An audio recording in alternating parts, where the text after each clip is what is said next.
Hello, welcome to Jnanpith classes. General সায়েন্সের physics পোর্শনের আজকেরটা 7th video. আর আজকে আমরা প্রেশার টপিকটা নিয়ে আলোচনা করব, ঠিক আছে?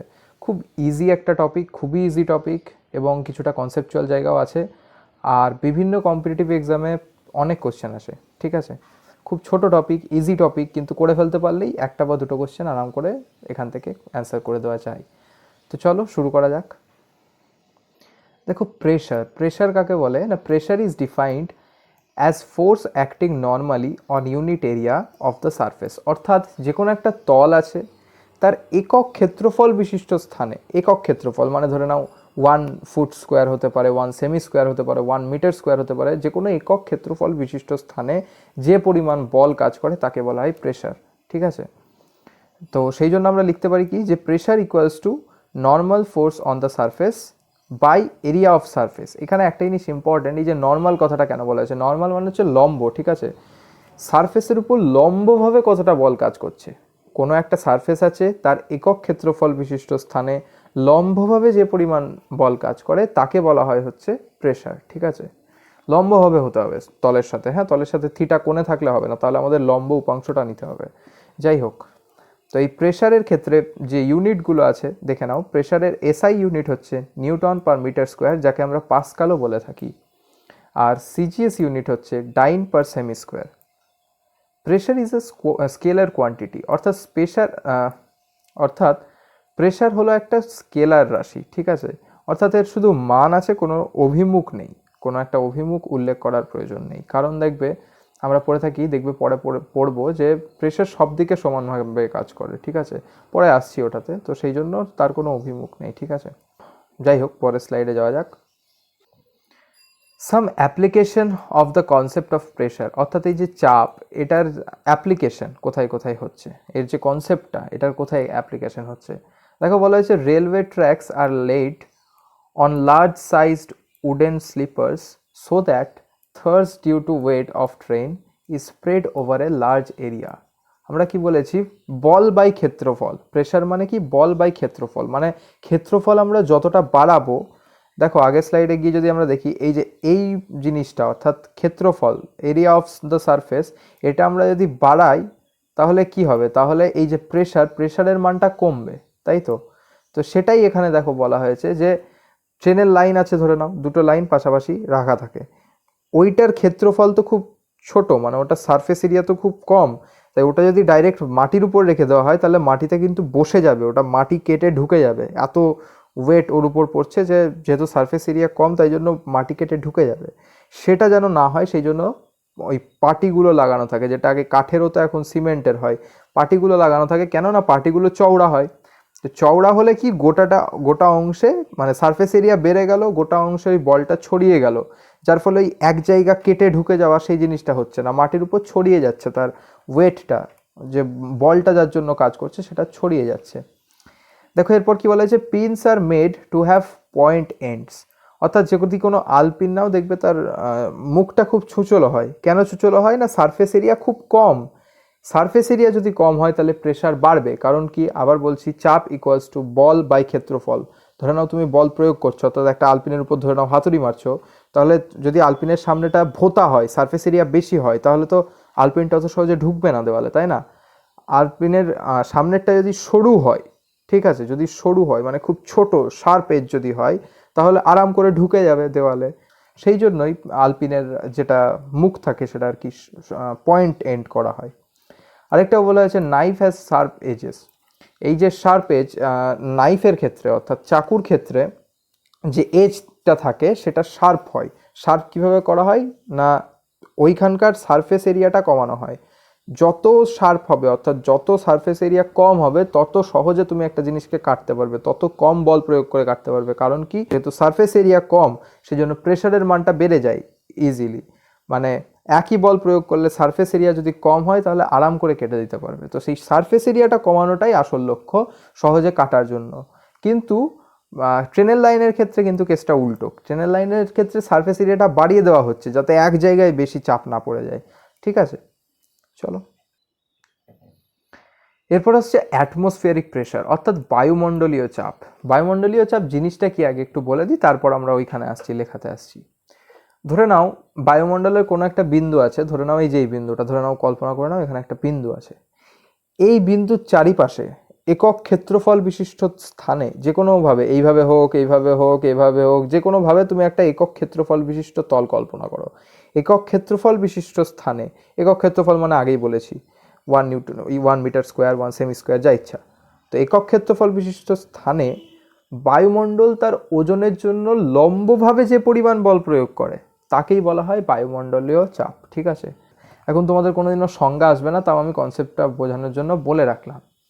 এবার যেগুলো এখানে লেখা আছে সেখান থেকে কোয়েশ্চেন্স আসতে পারে।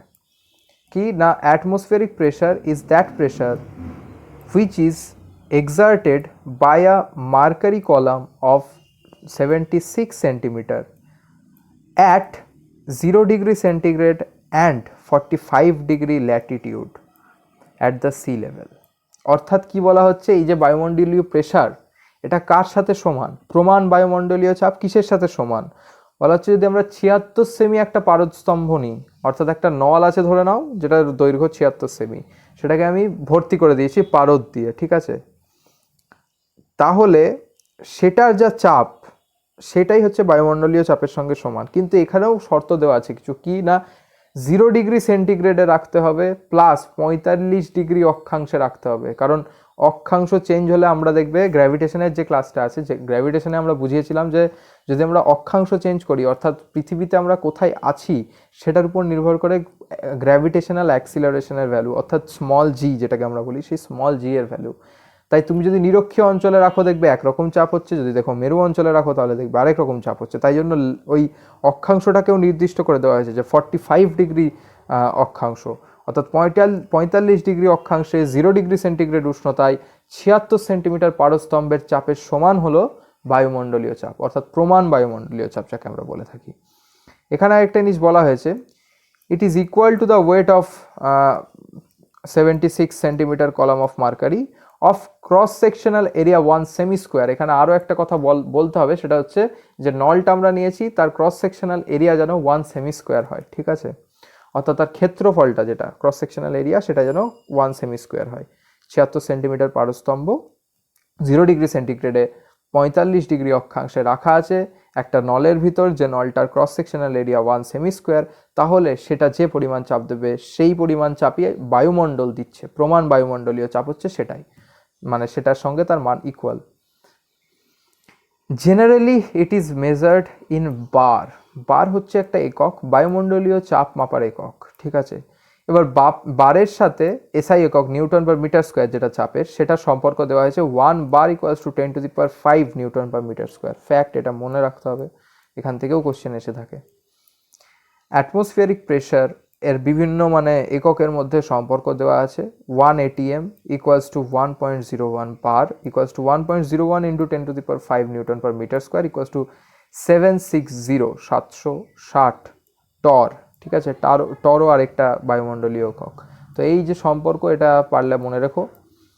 আর 1 tor is the pressure exerted by a mercury column of 1 millimeter length, অর্থাৎ 1 মিলিমিটার লেন্থ। 1 মিলিমিটার মানে কতটুকু? এতটুকু, মানে 1 সেন্টিমিটারকে 10 ভাগে ভাগ করলে তার 1 ভাগ হচ্ছে 1 মিলিমিটার। 1 মিলিমিটার লেন্থের পারদস্তম্ভ যে পরিমাণ চাপ দেয় সেটা হচ্ছে 1 টরের সাথে সমান। চলো পরের স্লাইডে যাওয়া যাক। অ্যাটমসফিয়ারিক প্রেশার সংক্রান্তে আরও কিছু তথ্য দেওয়া আছে। Atmospheric pressure decreases with altitude, অর্থাৎ পৃথিবী থেকে কত উচ্চতায় আছো সেটার উপর অ্যাটমসফিয়ারিক প্রেশার নির্ভর করে। আমরা সবাই জানি যে আমরা পাহাড় টাহাড়ে গেলে বায়ুমণ্ডলীয় চাপ কম থাকে, দেখবে অক্সিজেনের চাপ কমে যায়, যার জন্য অনেকের নিঃশ্বাস নিতে কষ্ট হয়। তো বায়ুমণ্ডলের চাপ উচ্চতার উপর নির্ভরশীল, ঠিক আছে। দিস ইজ ওয়াই, যার কারণে দুটো ফেনোমেনা আমরা দেখতে পাই। একটা হচ্ছে it is difficult to cook on mountain. দেখবে মাউন্টেনের ক্ষেত্রে মানে পাহাড়ে গেলে কি হয়, চাপ কমে যায়, ফলে জল কম উষ্ণতাতেই ফুটতে শুরু করে। হয়তো জলের স্ফুটনাঙ্ক আমরা জানি 100 ডিগ্রি সেন্টিগ্রেড, সেটা হয়তো দেখা যাবে 70 ডিগ্রিতে ফুটতে শুরু করেছে, তো সেই জন্য ভাত হতে বেশি টাইম লাগে। তো সেটার উপায় কি, আমরা প্রেশার কুকার ইউজ করি যাতে চাপটা বাড়িয়ে দেওয়া যায়, যাতে প্রেশার কুকারের ভিতর, ফলে রান্নার করতে সুবিধা হয়, তাড়াতাড়ি হয়। যদি তা না হতো তাহলে অনেক টাইম লাগতো রান্না হতে। আরেকটা জিনিস কি বলা হয়েছে, the fountain pen of a passenger leaks in aeroplane at height. এটা আগে হতো, এখন তো আর কেউ ফাউন্টেন পেন ইউজও করে না। আবার এরোপ্লেনে এখন চাপ কন্ট্রোল করার মতো জায়গা থাকে, মানে সুযোগ থাকে। এখানে বলা হয়েছে কি না, আগে যেটা হতো সেটা হচ্ছে যখন এরোপ্লেন অনেক হাইটে উঠতো তখন ফাউন্টেন পেন নিয়ে যারা উঠতো আর কি, তাদের ফাউন্টেন পেন থেকে কালি লিক করতো। ঠিক আছে, এই দুটো ফেনোমেনন বলা হয়েছে। এরপর কি বলা হয়েছে দেখো, atmospheric pressure is measured by barometer, অর্থাৎ ব্যারোমিটার যন্ত্রের সাহায্যে অ্যাটমসফিয়ারিক প্রেশার মাপা হয়। With the help of barometer, ব্যারোমিটারের যে রিডিংস সেগুলোর থেকে আমরা কি করতে পারি না, স্টর্মের পূর্বাভাস পেতে পারি, অর্থাৎ ঝড়ের পূর্বাভাস পেতে পারি। কিভাবে না, slow fall in barometer reading is the indication of rain, অর্থাৎ ব্যারোমিটারে ধরো দেখছো যে বায়ুমণ্ডলের চাপ কিছু একটা পাচ্ছ, আস্তে আস্তে যদি সেটা কমতে থাকে, বায়ুমণ্ডলের চাপ যদি ধীরে ধীরে কমতে থাকে মানে কি, সেখানে নিম্নচাপ তৈরি হতে পারে, তাই তো। তো সেটা হচ্ছে রেনের পূর্বাভাস, অর্থাৎ বৃষ্টির পূর্বাভাস। ঠিক আছে, সেটা। তারপর কি বলা হয়েছে, slow rise in barometric reading is the indication of clear weather, অর্থাৎ ধীরে ধীরে যদি ব্যারোমিটারের রিডিং বাড়তে থাকে তাহলে সেখানে উচ্চচাপ অঞ্চল সৃষ্টি হচ্ছে, তার মানে সেখানে ওয়েদার ক্লিয়ার থাকবে, সেটা বোঝা যায়। এগুলো ভূগোলে আরও ভালো করে পাবে, এখানেও প্রাসঙ্গিক বলে একটু আলোচনা করা হয়েছে। এরপর হচ্ছে প্রেশার ইন লিকুইড, অর্থাৎ তরলের যে চাপ সেগুলো নিয়ে আলোচনা করা হয়েছে। দেখো কি বলা হয়েছে, force exerted on unit area of wall or base of the container by the molecules of liquid is the pressure of liquid. মানে বলা হচ্ছে কোনো তরলের প্রেশার কীভাবে মাপতে পারি না, ধরে নাও এটা একটা গ্লাস আছে, গ্লাসের ভিতর জল আছে, এই জলের মলিকিউলসগুলোর জন্য এই গ্লাসের দেওয়ালে বা বেসে অর্থাৎ তলায় একক ক্ষেত্রফল বিশিষ্ট স্থানে যে পরিমাণ চাপ দিচ্ছে, যে পরিমাণ বল প্রয়োগ করছে এই জলের মলিকিউলসগুলো, সেটাই হচ্ছে লিকুইডের চাপ, সেটাই বলা হয়েছে। এরপর দেখো, the pressure exerted by liquid at depth h below the surface of liquid is given as P equals to h d g, where d is the density of liquid. অর্থাৎ ধরে নাও কোনো একটা তরল আছে, তাহলে তরলের ধরে নাও একটা পেন্স, হ্যাঁ, ধরে নাও এই যে গ্লাস, এই গ্লাসের জল আছে, হ্যাঁ, এই যে জলের সারফেস মানে জলটার উপরের লেভেল হচ্ছে এইটা, ঠিক আছে। এখান থেকে ধরে নাও এইচ নিচে আমি কোনো একটা বিন্দু নিয়েছি, এইচ নিচে অর্থাৎ এখানে কোনো একটা বিন্দুর, এটা ভিতরে ভাবো, ঠিক আছে, গ্লাসের এখানে কোনো একটা বিন্দুতে আমি প্রেশার মাপতে চাইছি যে ওয়াটারের প্রেশার কত, তাহলে আমরা কীভাবে পেতে পারি না, P equals to H D G, হ্যাঁ, তিনটের গুণফল এইচ ডি আর জি। এখানে এইচ হচ্ছে এই যে হাইটটা, যতটা উঁচু থেকে মাপছি, অর্থাৎ এই তরলের ভিতরের বিন্দু আর তরলের উপরের যে তল, এই সারফেসটা, এর যে উচ্চতা আর কি, এর যে দূরত্ব, এইটা হচ্ছে এইচ। ডি হচ্ছে তরলটার ঘনত্ব, আর জি হচ্ছে অভিকর্ষজ ত্বরণ, যেখানে মাপছি তার অভিকর্ষজ ত্বরণ কত, জি। ঠিক আছে, তাহলে আমরা পেতে পারি P equals to h d g, অর্থাৎ প্রেশার ইকুয়ালস টু এই তিনটের গুণফল, সারফেস এরিয়া থেকে গভীরতার, মানে যে বিন্দুতে মাপছি তার গভীরতা, আর ডি বললাম ঘনত্ব তরলের, আর জি হচ্ছে গ্র্যাভিটেশনাল এক্সিলারেশন। এরপর দেখো কি বলা হয়েছে, in static liquid at same horizontal level pressure is same at all points. খুব ইম্পর্ট্যান্ট একটা কথা, কি বলা হয়েছে না, ধরে নাও যে এটা একটা স্ট্যাটিক লিকুইড, এটা প্রবাহী, মানে এটা চলছে না আর কি, প্রবাহমান নয়, তাই তো। তাহলে আমরা যে কোনো একটা অংশ যদি ভাবি, এই তলে যত বিন্দু আছে, এখানে যদি আমি একটা গোল ভাবছি, ধরো বৃত্ত মতো আছে, তাহলে এই বৃত্তের মধ্যে যত বিন্দু আছে, যেহেতু প্রত্যেকে একই উচ্চতা নিচে অবস্থিত, সেই জন্য প্রতিটা বিন্দুতে চাপের মান কিন্তু সেম, একই। ঠিক আছে, সেটাই বলা হয়েছে।